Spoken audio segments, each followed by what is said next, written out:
everyone. Welcome to the course Material Characterization by Professor S. Shankaran, IIT Bombay, IIT Madras. This is the live problem solving session for the week 5 of the course. I am Mayank Goyal. I am a research scholar at the Department of Electrical Engineering, IIT Bombay. The course is being taught by Professor S. Shankaran, who is an associate professor at the Department of Metallurgical and Materials Engineering, IIT Madras.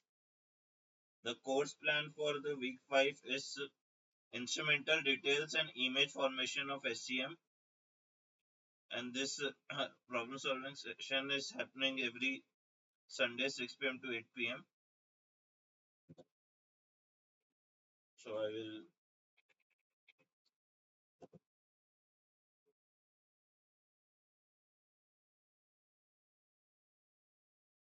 will give you uh, an overview of this week's lecture. So the topics. So last week we studied about electron optics and how an electron microscope works. So, but the so the instrument is called SCM. SCM means scanning electron microscope. So it's not just about being an electron microscope. You also have to do scan. So what the scanning here means that you so you have a region of interest and which is larger, like say few microns large. Let, let's say you want to see a region that is 100 micron by 100 micron across, but your electron microscope probe that is around let's say 2-3 nanometers if it is a very good probe, or if it is some worse, then let's say it is 50 nanometers, 100 nanometers probe diameter. So you to so you have to scan that probe all across your 100 micron by 100 micron range and get the data at every pixel to generate an image, and that is what the scanning means here. So this is your probe, let's say. So you scan across like this in a raster pattern, and then you take the detector electrons emitted at every point, and you form the image. Your that is what you see on your display.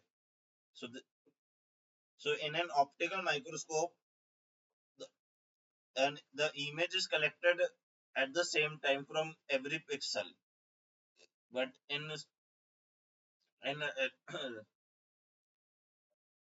but in an SCM, the image is collected point by point, and it takes time to go from one point to other point. So the image is also time dependent.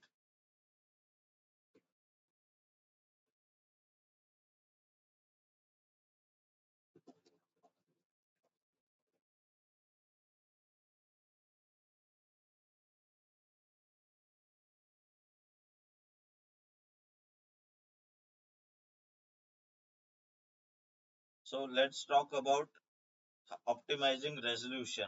So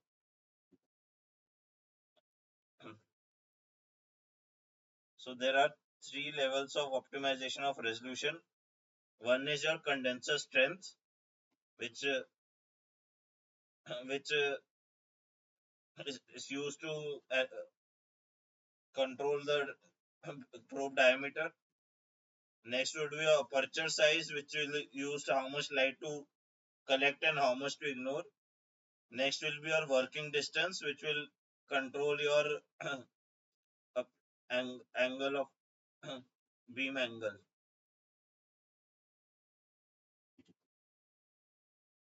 So control one, the aperture.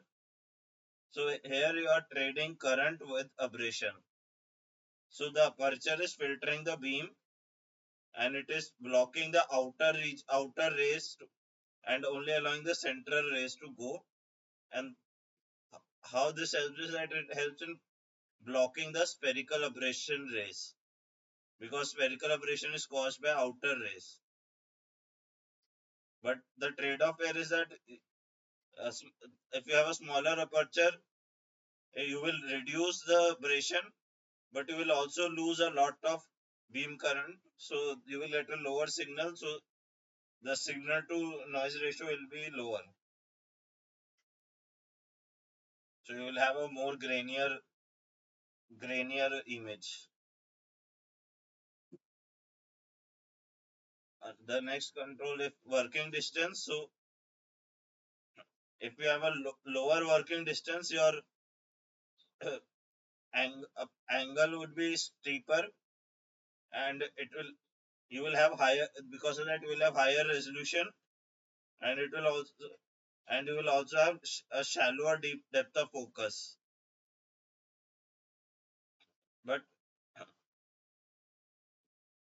But if you want a longer working distance, your angle will be narrower, and it will result in a lower resolution, but it will help if you want greater depth of focus. So, but to get longer wavelengths, you have to weaken the objective lens. And if you weaken the objective lens, you are increasing the chance of aberrations.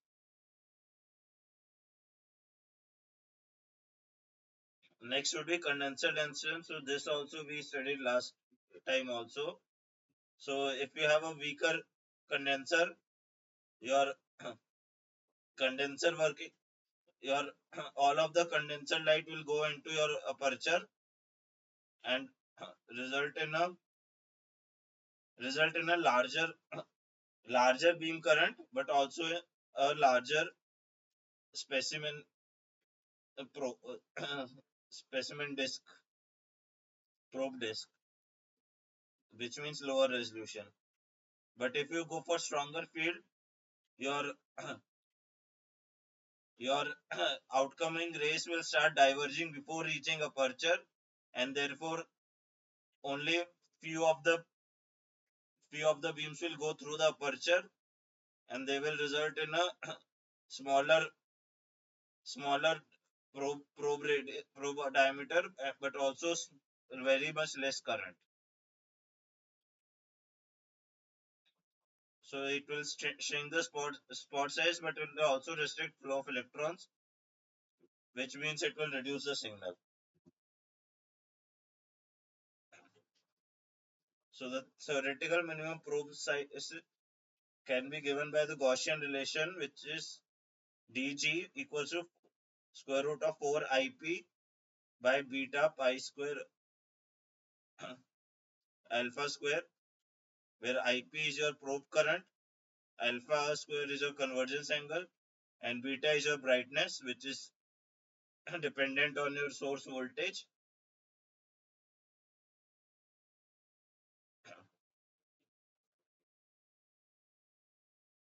So if you want to get a smaller spot, you have to either reduce current or increase the convergence angle. So by reduce current, you have to reduce the aperture or increase the condenser strength, or to increase the convergence angle, you have to go for lower working distance.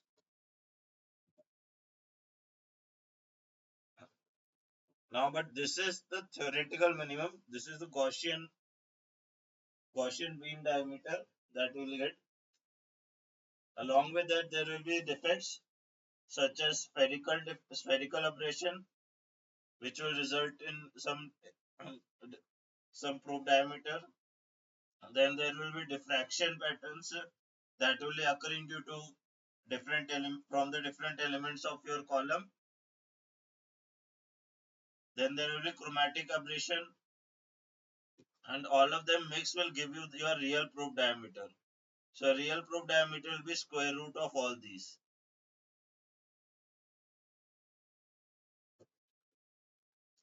Next, your source also matters. So this green line is your thermionic emission source, and this blue line is your field emission source. So you can see here for the same probe current, field emission can give you a much smaller beam diameter compared to your thermionic emission.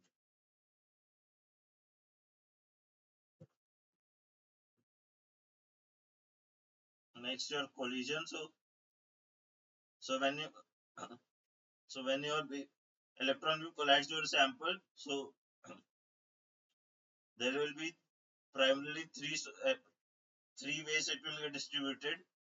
One would be a secondary electrons, one would be a backscatter electrons, and one would cause your sample current if your if your bottom is biased, if your sample is biased, and the sum of all three currents will be equal to your probe current. And using that, you can calculate your yield. So yield for backscatter electrons, eta would be your I of current backscattered current divided by initial probe current, and then secondary electron yield delta would be secondary electron current divided by your probe current.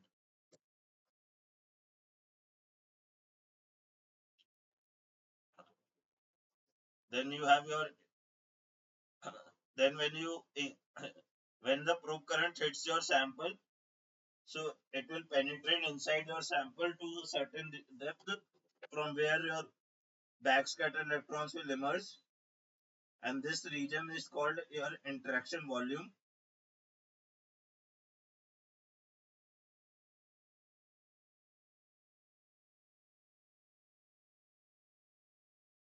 So it will consist of both your inelastic scattered electrons plus your elastically scattered electrons.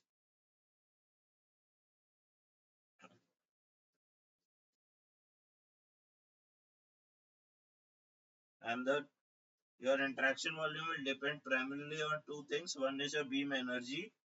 So a small, so a higher beam energy will result in a deeper penetration, as well as your atomic number.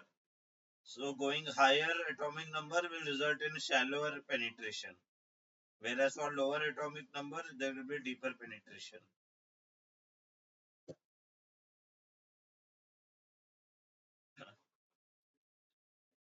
Next, there are two signals that you can get. One is secondary electrons, so which comes from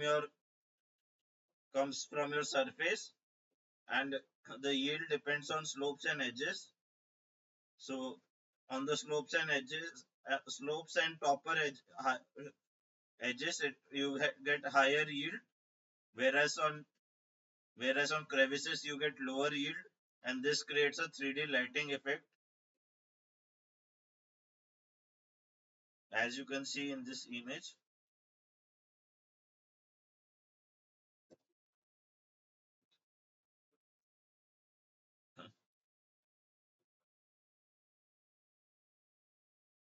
Next is backscatter electron is primarily to view compositional contrast. So let's say you have these two images. So if you take it in secondary electron mode, you will be able to see the surface patterns and grain boundaries. Whereas in backscattered mode, you will be able to see different elements. So let's say this is here you have lead, which is higher atomic number, so it is appearing brighter, versus tin, which is lower atomic number, so it is appearing darker here. And here, since backscatter electron is comes from deeper into the sample, it is not able to show surface surface topography that much, but it is more better in showing your composition contrast.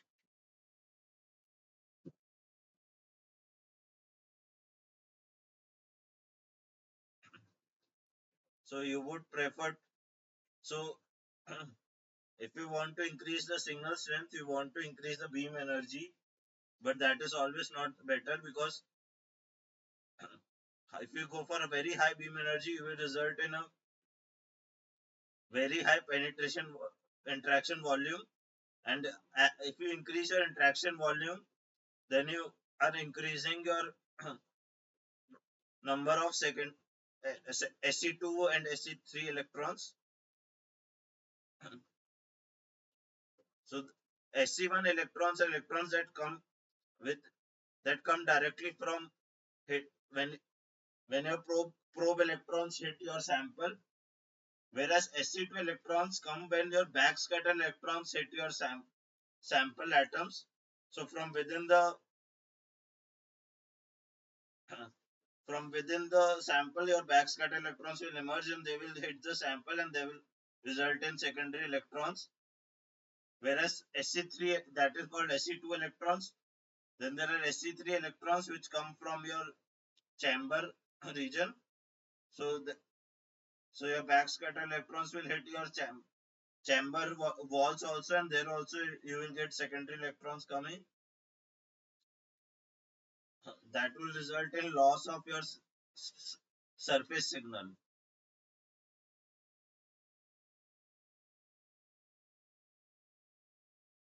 So the best is to first define your goal. If you want to see topography or if you want to see composition, accordingly select which detector you want to use. Then set your aperture if you want to maximize signal, or if you want to minimize your aberrations, and set working distance if you want higher resolution or higher depth of focus. Then set your energy if you want to see surface details, go for lower energy, and or if you want to see backscattered electrons, go for higher energy, and as well as if you want to see x-rays, go for higher energy.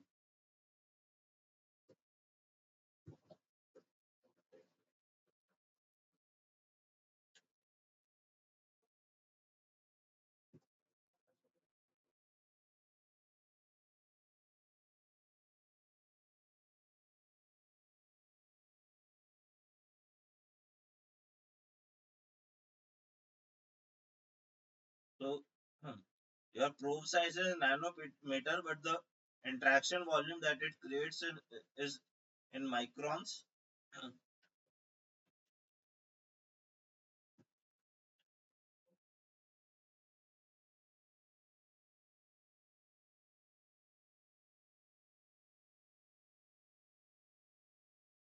So what is this? How does it create a pear shape? So there's a narrower entry point which is a higher energy, and then inside the sample it starts dissipating energy, and that dissipation is increases as you go deeper, and therefore each of you can see here that is how it creates a pear shape of based on energy dissipation, which is caused from elastic and elastic scatterings.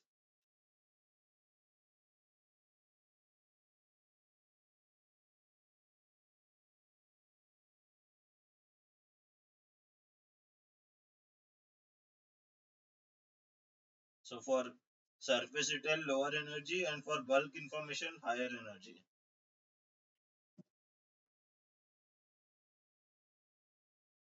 And this also for higher atomic number means higher density.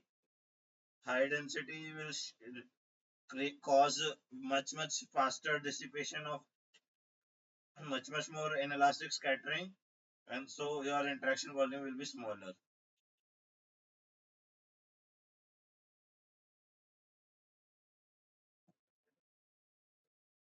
Next would be specimen tilt. So you know the in the straight direction the penetration is higher.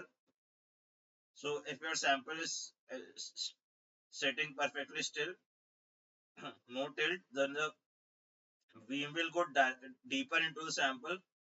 But the more high, if you have a higher tilt in your sample, the beam will go deeper in the straight direction. But due to the tilt, you will restrict your interaction volume near the surface because of the tilt.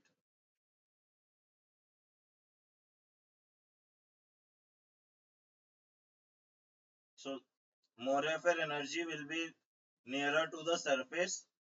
So that will allow higher yield from the surface.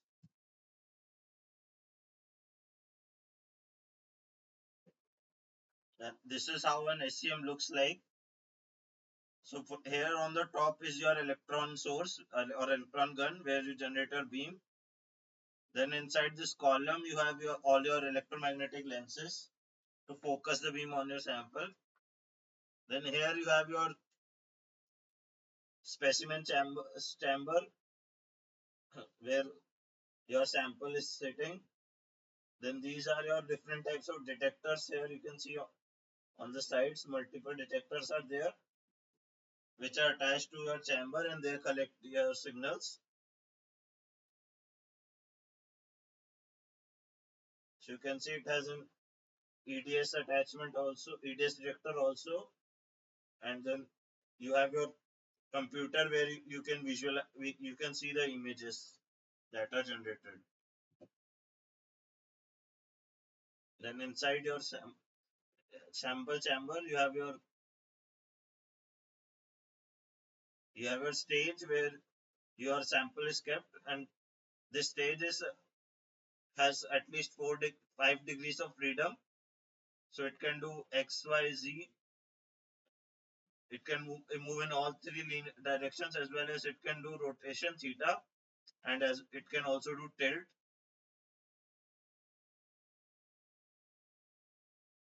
And then capacity can be capacity is determined by how large your stage is,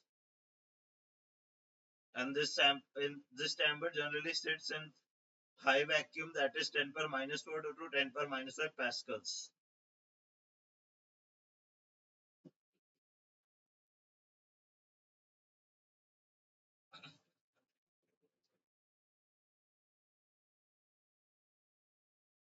So next is your detector placement. So detectors are placed at different locations in the chamber depending on the physics.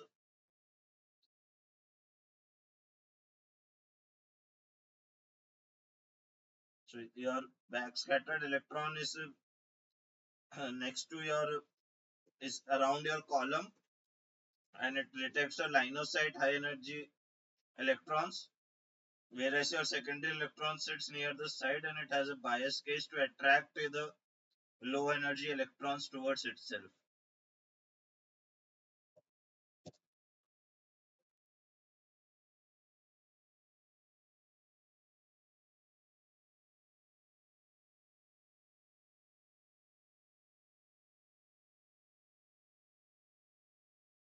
So for conductor samples, you can go higher resolution.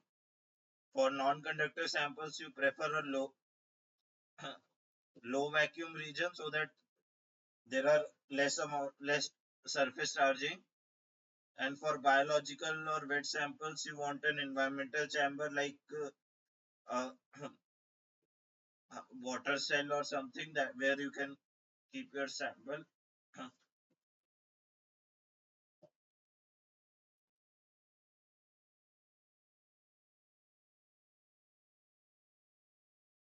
Then you can have different types of images. You can take only your secondary electron image, only your backscattered electron image, or you can have a mixed signal image where both of them are combined to give you both surface details as well as uh, compositional contrast. Then you can also have an optical camera to view your chamber.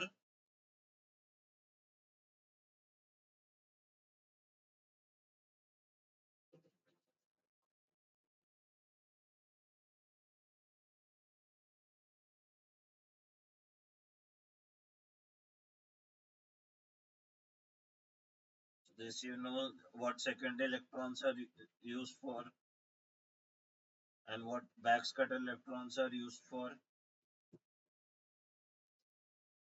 The advantage of SEM is the depth of focus. So in optical microscopy, the focal plane is very shallow, but in SEM, the focal plane is very large. Depth of focus is very large, and the entire depth remains in sharp focus.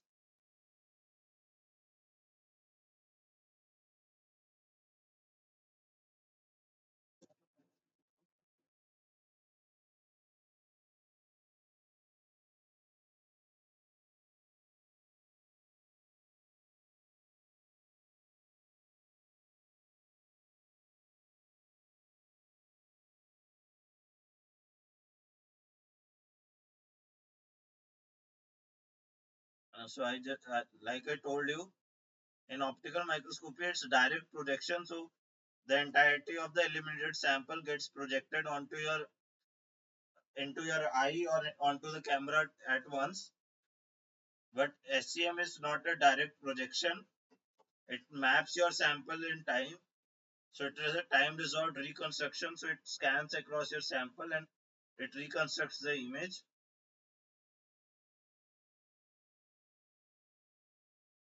And the reconstruction is based on modulation of the electron intensity on the detector.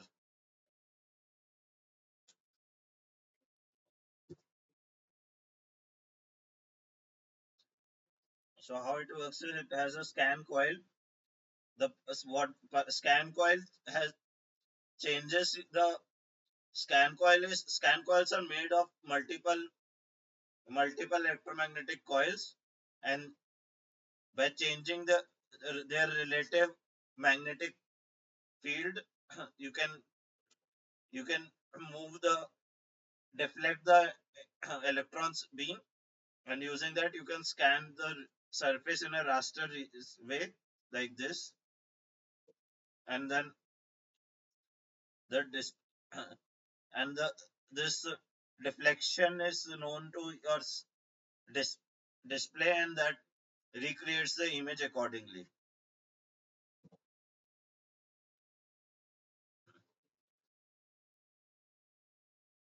So you can do two types: line mode versus area mode. In line mode you only go in one line, and you see the change in signal amplitude across the line. This acts as a line profiler.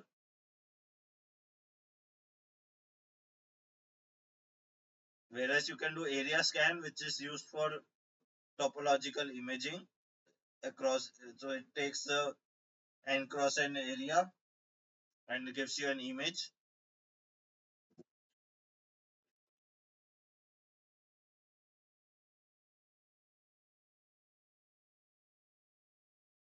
So this is how your magnification is calculated. So you take your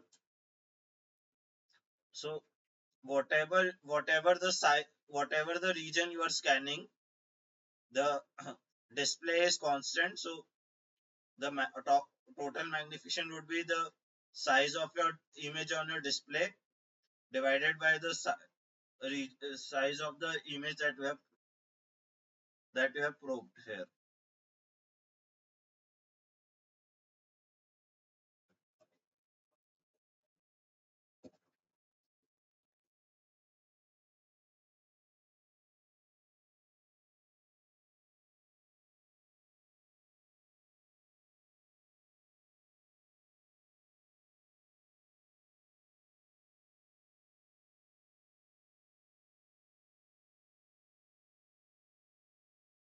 So you can see if you want to go 100,000x, your probe pixel size becomes 1 nanometer.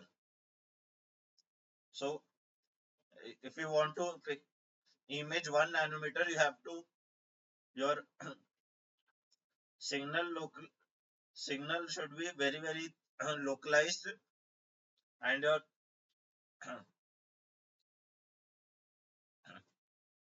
signal has to be very localized on your sample.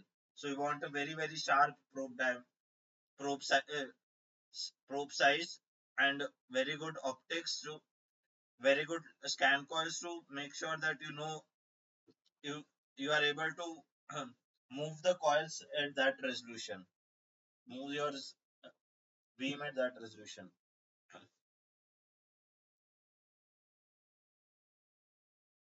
So what your depth of field is? So depth of field is your region in which your sample remains in focus.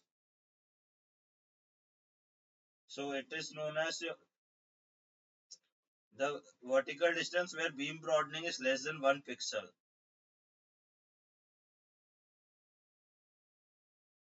So so that is why you want to go for to increase your depth of focus. You want to go for higher working distance because there your convergence angle is lower. So you get a higher focus zone.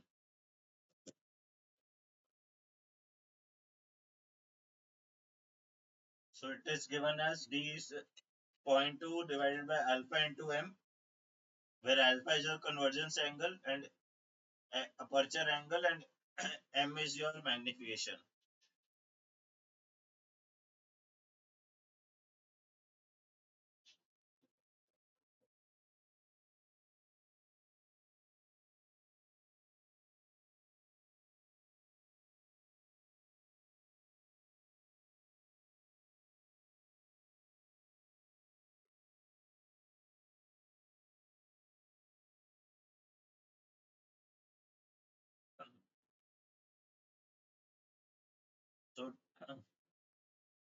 So, so your detectors are called Evenhart coordinate detector.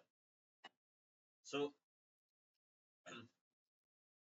there, the first step is your Faraday cage, which provides the bias to your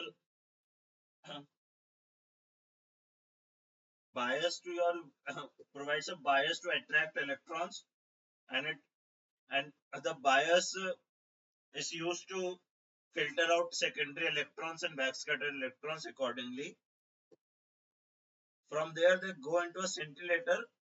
What a scintillator is basically, it is a hollow. It is basically a long hollow cylinder where the walls are covered with material which converts electrons into light. So the incident electrons fall onto the walls and they generate light, and that light is then transferred into a PMT tube, photomultiplier tube, which then converts your final output, light output, into electronic signal, and sends that electronic signal to your computer, and that tells you how much, what was the incident electron intensity. So this is a detector which can detect both secondary and backscattered electrons just by changing the bias on your Faraday cage.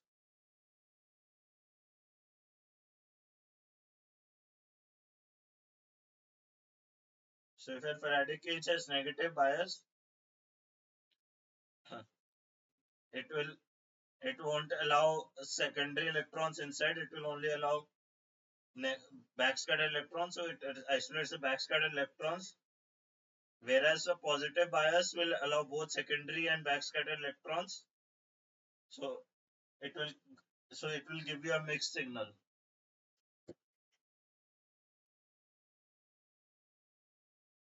Then you have wall effect, which generates your SE3. So your backscattered electrons hit your chamber walls, and from there they generate your secondary Se3 electrons, and that can also go into your detector.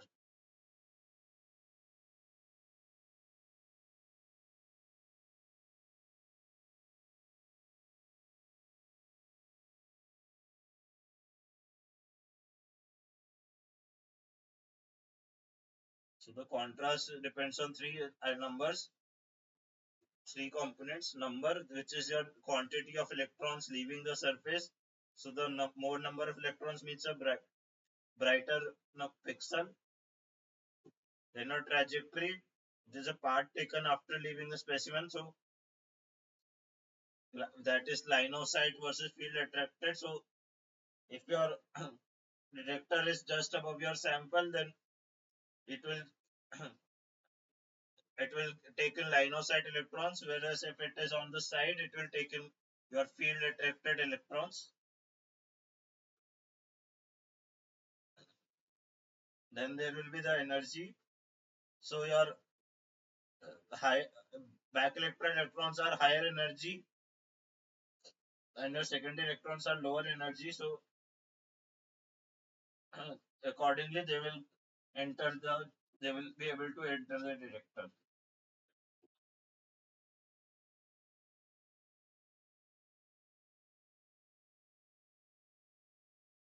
So you control your magnification mostly by scanning area. Your depth of field is optimized by reducing aperture angle or increase or magnification.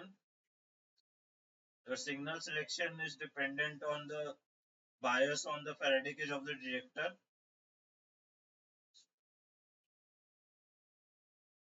and then you have to do calibration based on a known sample to see if your if your microscope is working properly.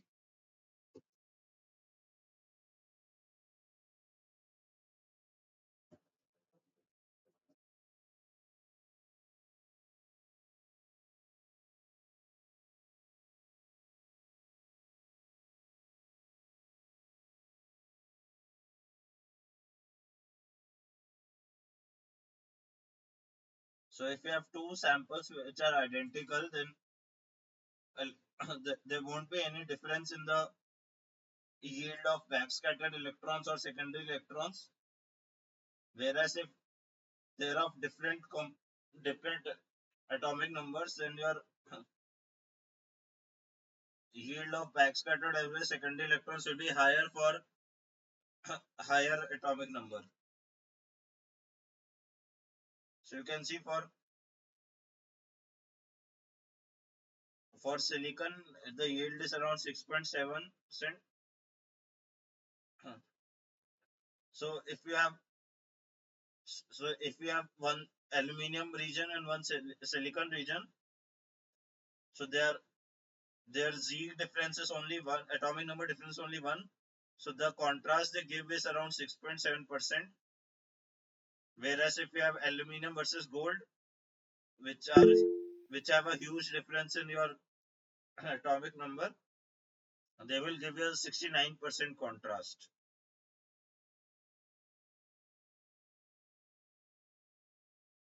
So higher average atomic number will appear brighter as due to monotonic increase in the backscattering coefficient. Then the geometry. So if you have flat surface, it will result in all direction. It will give your signal in all directions. Whereas if you have a tilted surface, it will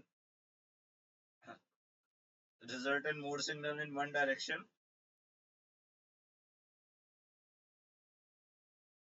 So on a tilted surface, your backscatter electrons behaves as a cosine function. So if you have a highly inclined surfaces, you have higher coefficient, and traje the trajectory component is very strong because they are higher energy. Whereas secondary electrons behave as a second function, where tilted surfaces yield more electrons because more of your surface has is in the higher energy range, and it is primarily a number component in your contrast because they are lower energy. So the higher the number of secondary electrons, more more your signal will be.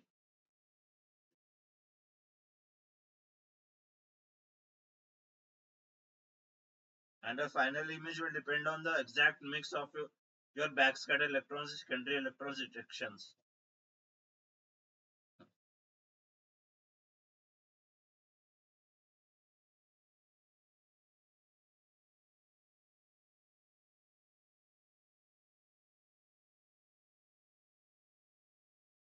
So now we will shift.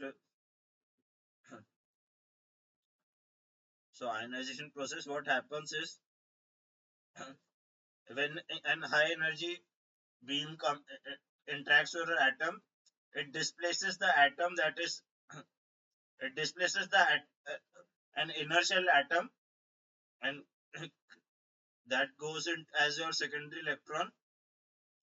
But now there's an empty space in your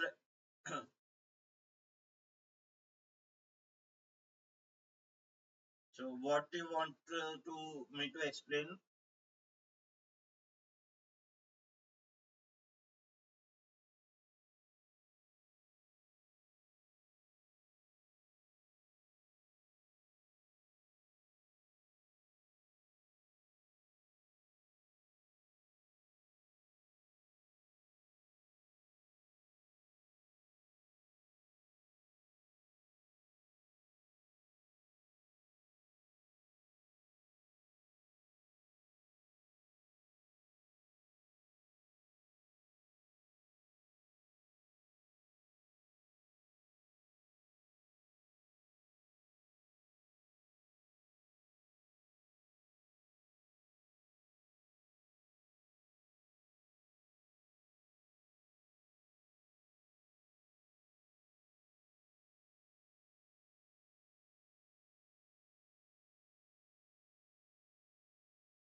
So we are talking about this. So what the main difference is that, so your backscatter electrons, they are of much higher energy, so they travel in straight lines, whereas your secondary electrons, they are of lower energy, so they depend they depend on different, their trajectory will depend on different factors mainly. So mainly it will depend on your high, so you apply a very high bias in your detector, so that high bias will attract your secondary electrons towards themselves, but they will not be able to attract the backscatter electrons, because backscatter electrons are of much higher energy, so they will not be able to change their direction easily. So the backscatter electrons are much more trajectory dependent. So only the line of sight electrons falls onto the backscatter electron detector.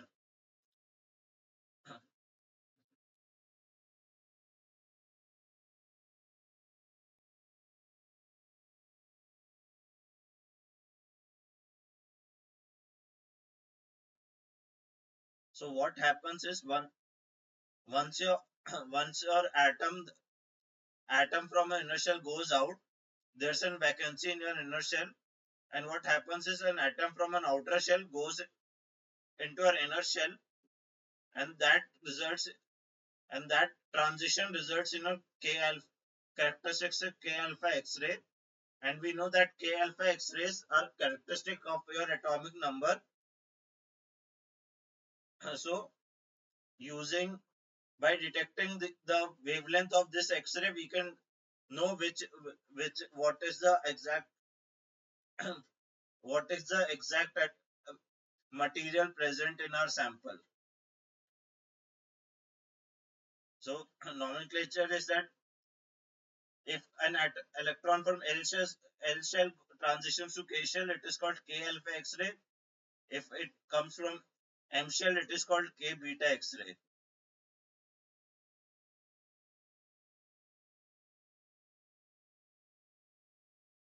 And then alpha 1 comes from out, outermost subcells, alpha 2 comes from innermost subcells, which are L3, L2 rays.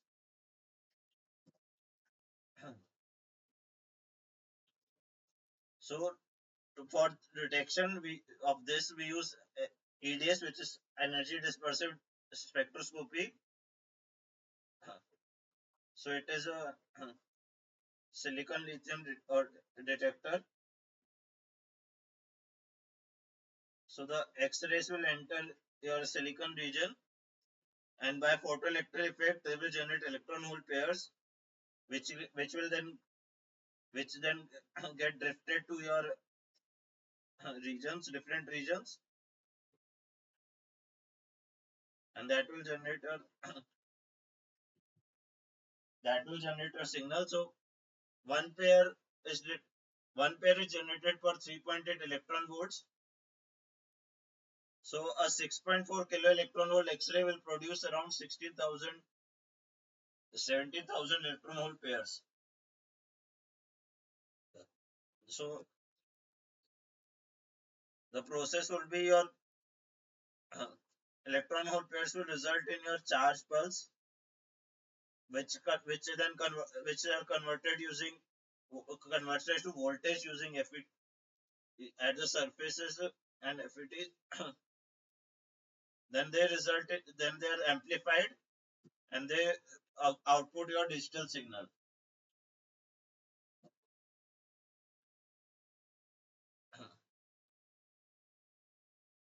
So so the by counting the number of electron hole pairs generated, you can identify the energy of the X-ray.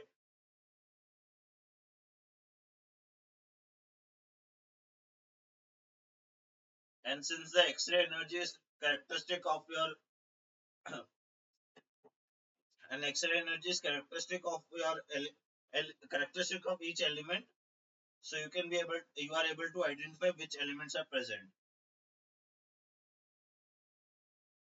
So like if you have a spectrum like this, You will have silicon K alpha, Fe K alpha, gallium K alpha, then bismuth L alpha, L beta, different types of transitions you are able to identify, and it has a detection range of for all elements set up above beryllium.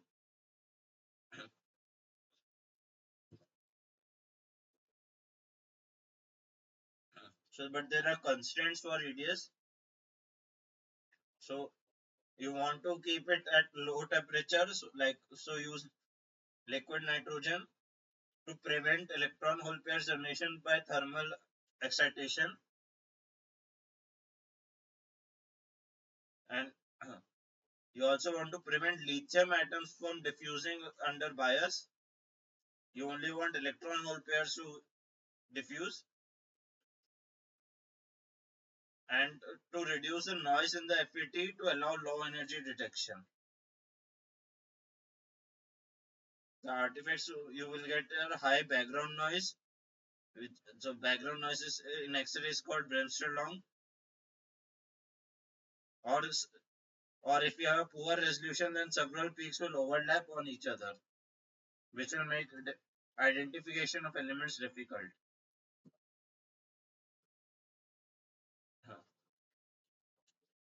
So for that, a different detector is used, which is called wavelength dispersive spectroscopy.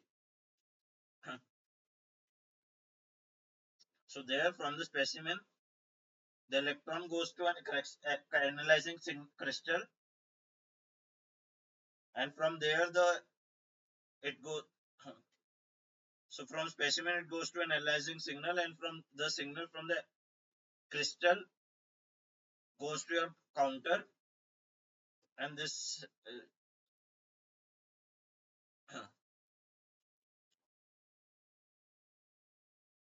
and here you have to move your crystal and your counter in different directions to scan for wavelengths. So each angle each angle will result in one single wavelength. So this will give you a higher wavelength based resolution.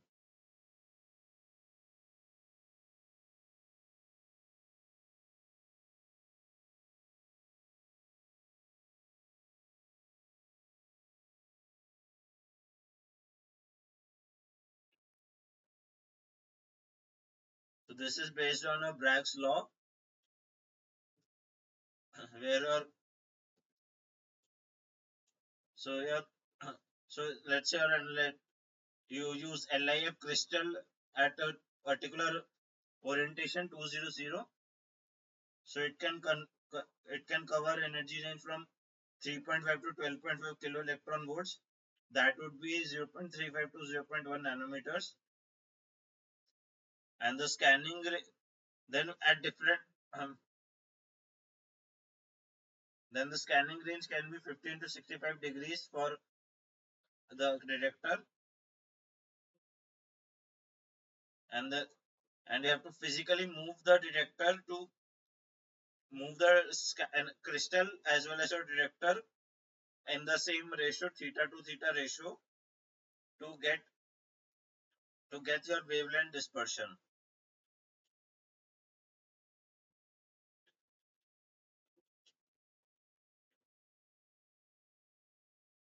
So you can see in EDS you can get an unresolved overlap of different peaks, whereas in WDS you will get a much higher resolution and very sharp distinct peaks. But since you have to move for each wavelength, the the detection resolution speed is slow, whereas in EDS all the energies are collected at once, so the detection is fast. So you are trading off between resolution and speed.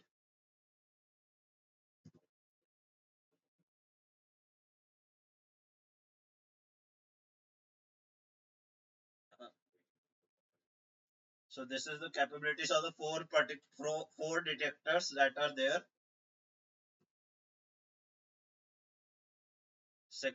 For topography, use secondary electrons. For composition, use backscatter electrons. Composition contrast, use backscatter electrons.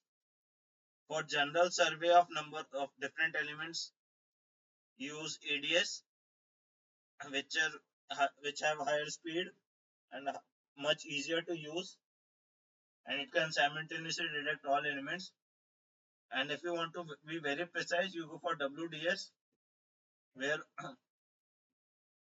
where you can resolve overlapping peaks, and where you have a very good peak to background ratio, and you can also detect trace and light elements here, which are not possible in EDS, but you are giving up on speed.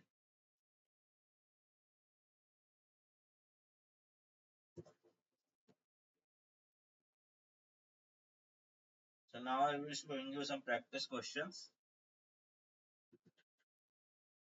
To obtain higher conversion angle, dash is needed. Larger final aperture or lower working distance, smaller final aperture or higher working distance, independent of final aperture size and working distance.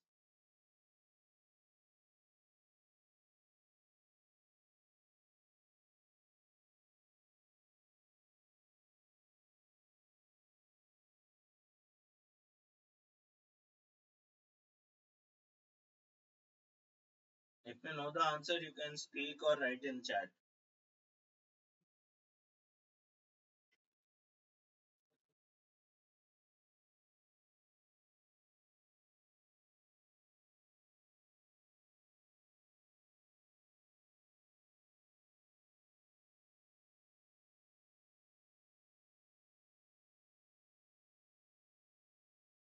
That is correct. The answer will be A, larger final aperture or lower working distance.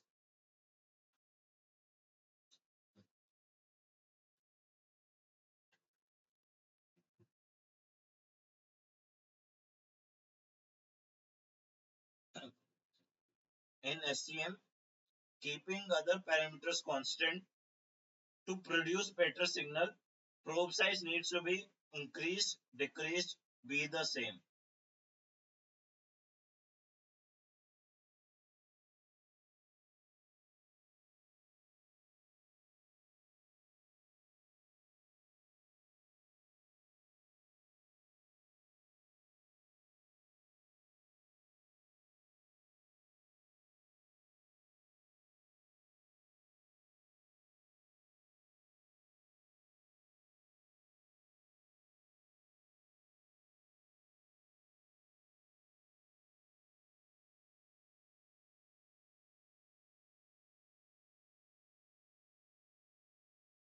And the correct answer would be probe size needs to be decreased. So lower probe size means higher resolution. Which one among the following statement is false when working distance is increased in an SCM operation? It gives less magnification, it degrades the resolution, it produces large spot size, it reduces the scan length.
You have to tell which of the statement is false.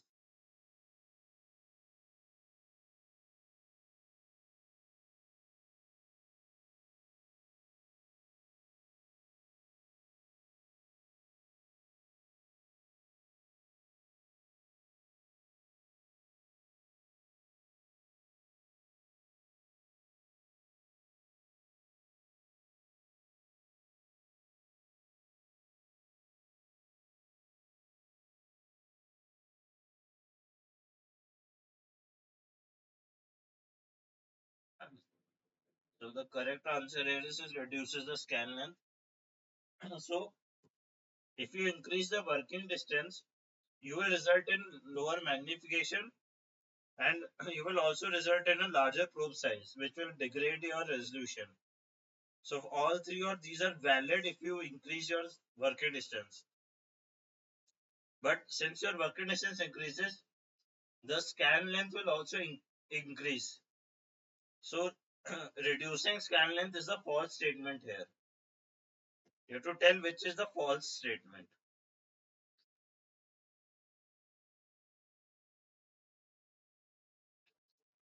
As interaction volume increases, the spatial resolution increases, decreases, remains the same.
The right answer here is B, decreases. So if you increase your interaction volume, then as you move to your next spot, there will be a large overlap in the interaction volume. So you will not be able to resolve them properly. Hence your spatial resolution will decrease.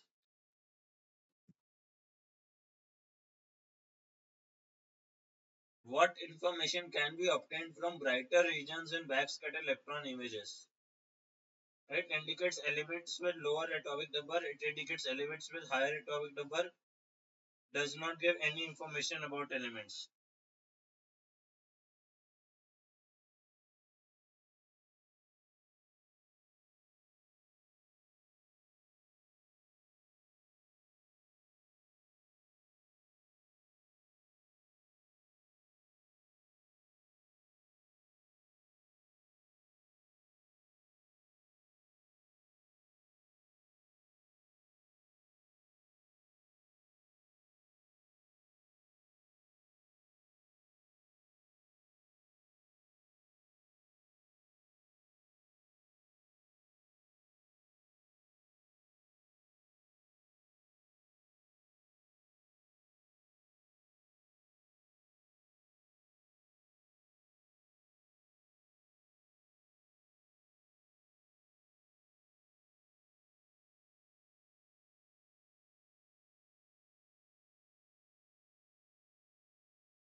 Correct answer is B.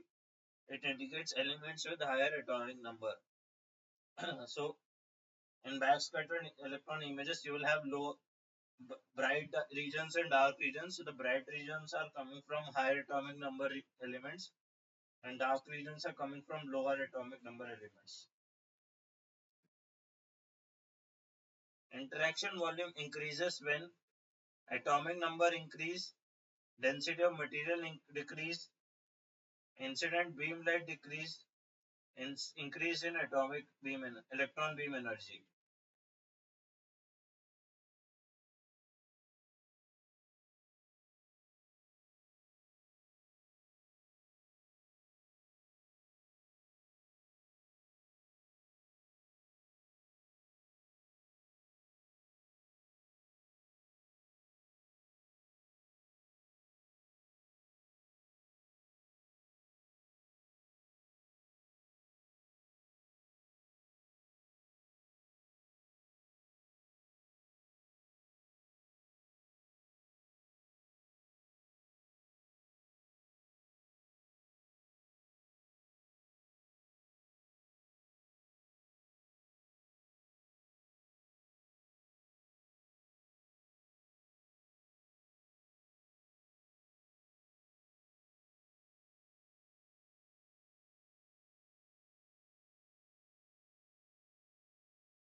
So the correct answer would be D, increase in electron beam energy. So Kanaya and Okayama developed a range equation to give an estimate of interaction volume, that is RKO nanometers equals to 27.6 A by Z 0.89 P E naught 1.67, where RKO is the radius of a hemisphere centered on the beam impact point that contain at least 95% of trajectories. A is your atomic weight, Z is your atomic number, rho is your density, and E naught is your incident beam energy. So you can see here the RQ will increase when you decrease your Z, when you decrease your density, or when you increase your incident beam energy. So the correct answer here is D, increase in electron beam energy.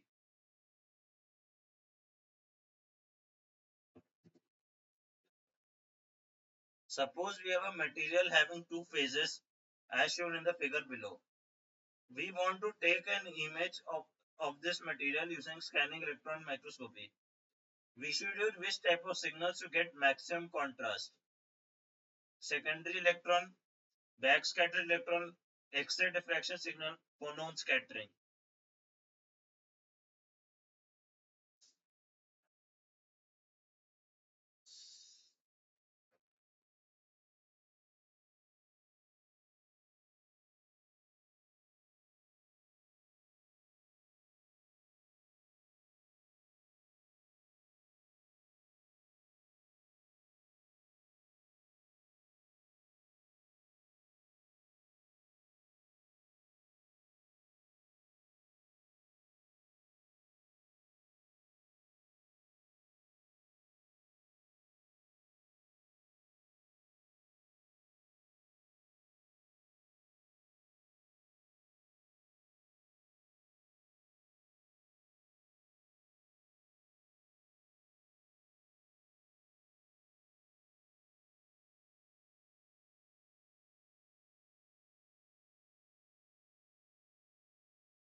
That is correct. The correct answer will be B.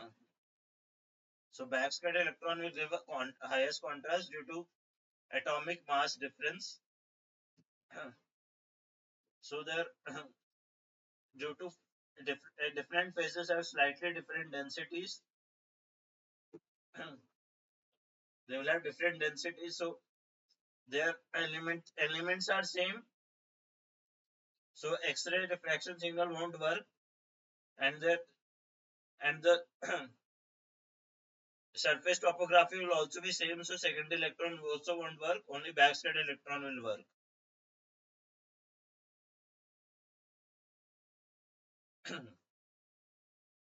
Dr. Krishna wants to characterize the aluminum sample using scanning electron microscopy. He increases the voltage of the incident beam. Which of the following statement is correct? Consider state is not biased. Interaction statement 1, interaction volume will increase. Statement 2, secondary electron yield will increase. Statement 3, backscatter electron yield will increase. All three statements are correct. 1 is correct, 2 is correct, 3 is correct. 1 and 2 is correct, 2 and 3 is correct, 1 and 3 is correct.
So the correct answer is E. Statement 1 and 2 are correct.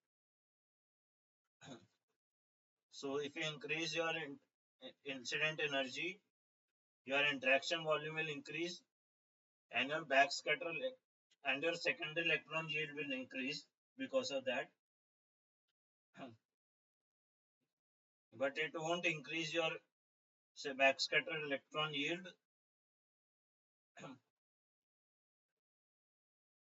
As that, so it is, so we are talking about yield.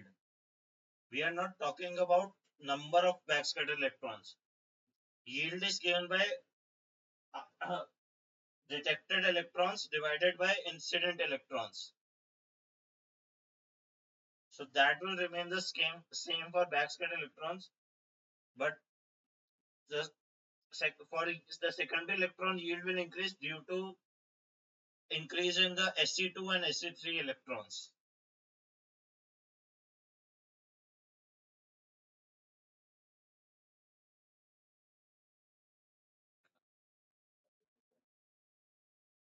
Depth of field of scanning electron microscope will increase when objective aperture diameter will increase, magnification increase, working distance increase, none of the above.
So the answer to this is C. So we had just studied the formula for depth of field is equal to 0.2 into working distance divided by aperture angle into magnification.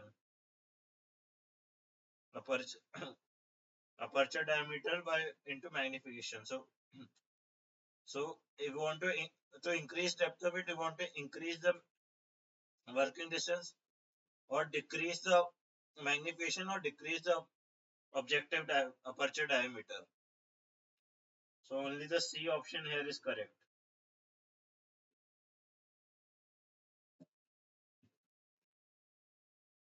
Dr. Avinash performs a tensile test on a steel sample. He wants to characterize the features on the surface of fractured specimen. The image of the fractured specimen is shown below. What kind of signals have we used here? Second electron, backscatter electron, ions beams, visible light, X-rays.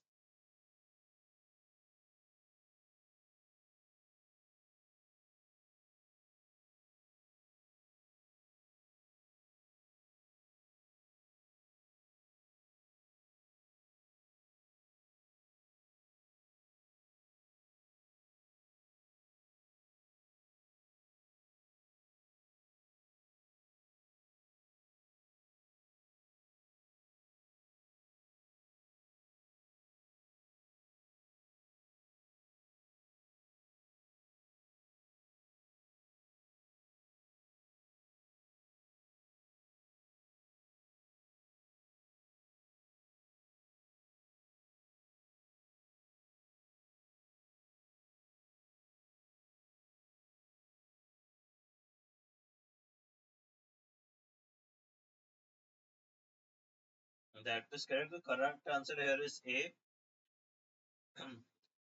So the secondary electrons are used to take fracture surface images because they are coming from the surface depth of 3 to 50 nanometers.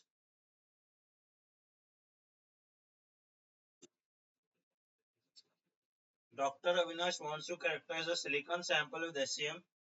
He intended to take image of the surface features at higher magnifications. So he goes with secondary electron imaging. Will the image features improve if he takes the image at highest possible voltage, changes the mode from SC images to BSC images? He takes this image at maximum possible voltage, minimum possible voltage. There is a limit to maximum voltage for silicon.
So the correct answer here would be D.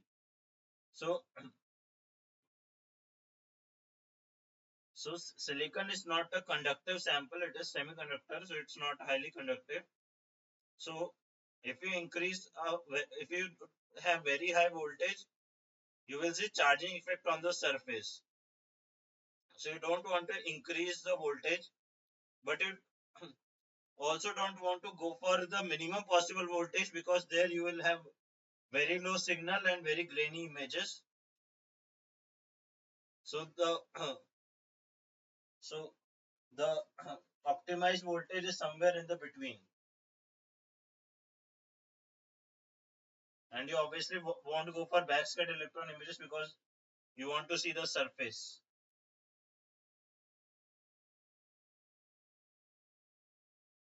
During the welding of austenitic steel, sensitization happens. Chromium carbide formed at the grain boundary, which leads to a decrease in chromium in the matrix. We are characterizing this sample with the help of a scanning electron microscope. How can we confirm that the precipitate we see during scanning secondary electron imaging is enriched with chromium and carbon? We want to do qualitative study only. Statement 1. EDS line scan at the grain boundary will be helpful. Statement 2. Crystal, crystal spectrometer can detect X-rays from light element. Only statement 1 is correct. Only statement 2 is correct. Both both are correct and 2 is correct explanation of 1. Both are correct and 2 is not the correct explanation of 1.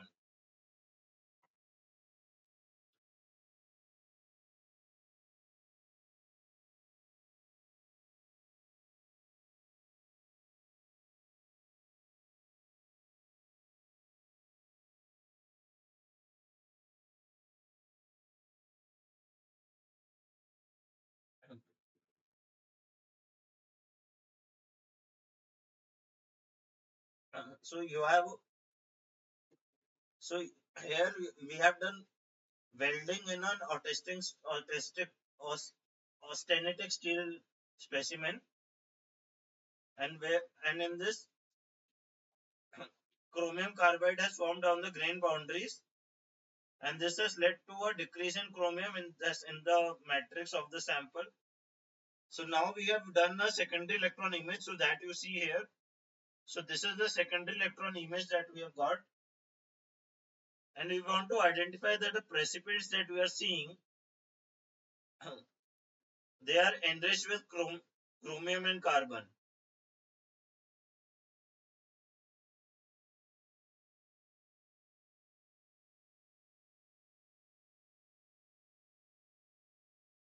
Now we have two statements. One is for this we can use EDS line scan at the grain boundary, and statement 2 says that crystal spectrometer can detect X-rays for light element, and you have to choose the correct option out of the four here.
So the correct answer is D. So EDS line scan will definitely show us a surge in chromium and carbon content at the grain boundary. But and statement 2 is also correct, but but crystal spectrometer is used in WDS, not EDS. So statement 2 is not the correct explanation of statement 1. So hence our final answer is D. Both are correct, and 2 is not the correct explanation of 1. While imaging in SCM, to get the best resolution and minimum noise, what should be the relation between electron probe and pixel? Electron probe greater than pixel, electron probe less than pixel, electron probe equal to pixel. There is no such relation between electron probe and pixel.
So the correct answer here would be C.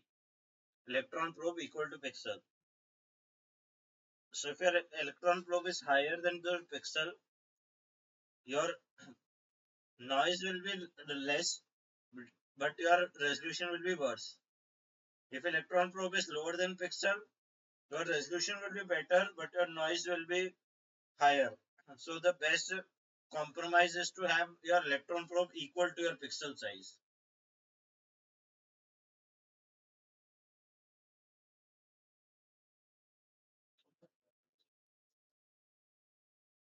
If the coefficient of spherical aberration increases by 1%, what could be the percentage change in minimum probe size? 0.25, 0.3, 0.5, 1.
So the correct answer would be A. So, so in previous class we had learned the formula for getting the minimum proof size for spherical aberration, that is given as d mean equals to k lambda 3 by 4 cs 1 by 4. So cs increases by 1%, d mean will increases by 1 by 4th of the cs, that is 0.25.